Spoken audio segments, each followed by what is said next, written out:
Every day, somewhere on Earth, there's a landslide occurring, including here in Canada.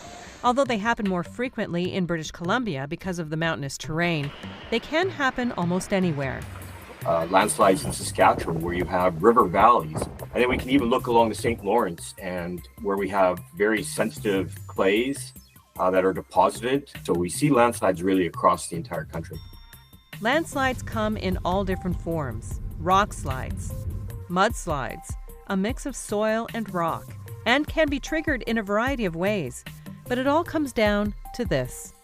But I guess they all have the commonality of being an earth material that is being pulled on by gravity down a steep slope.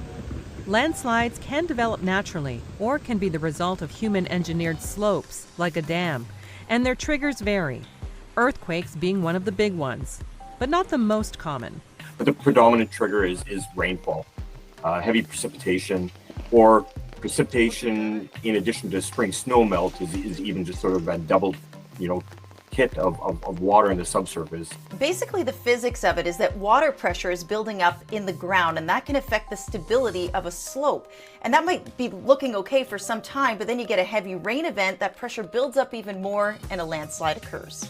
Professor Eberhardt expects landslides in Canada to become more frequent as extreme rain events increase with climate change, citing the 2021 floods in BC as an example. What came with those flood events were a large number of landslides, where a lot of times when we looked at the highways being closed and lifelines being shut down, it was really because of landslides. So we actually would expect more landslides as storm events become more severe or increase in frequency.